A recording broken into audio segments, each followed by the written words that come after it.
I want to title this, The Day an Angel Came to Take My Mama to Jesus.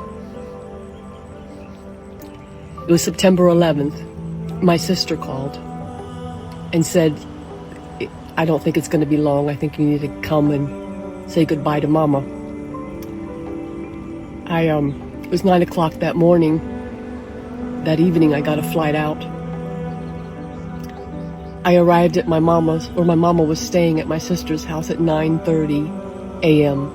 September 12th.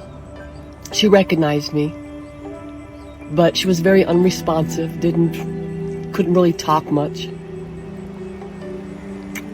But this is what I want to share with you, how good God is. I asked God, I want to be at my mama's side when she takes her last breath. It was, my sister and I stayed at her side the whole time. It was the following day, September 13. I was left alone with her. My sister and her daughter left the room to deal with something, and I was standing over my mama. I was scratching her head. I was standing on her left side. I was scratching her head.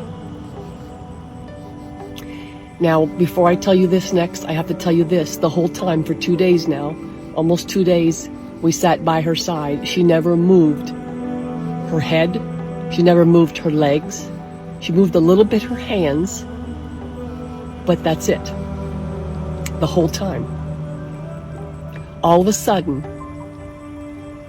I'm up standing above her on her left side, and her right hand just comes up, like from the elbow up, straight up. And I'm looking like, what was that? But I noticed that her eyes were very wide open. Now, in 2 days, by sitting by her bed, her eyes barely opened. So they'd open for a little bit and then they'd close again. But her eyes were wide open. I mean, I can see it in my head right now.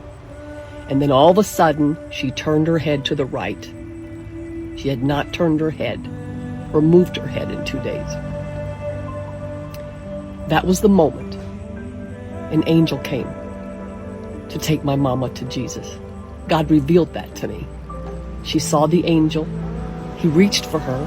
She reached for him. Her eyes got very big when she saw him, or her, I'm not sure. And then she turned her head.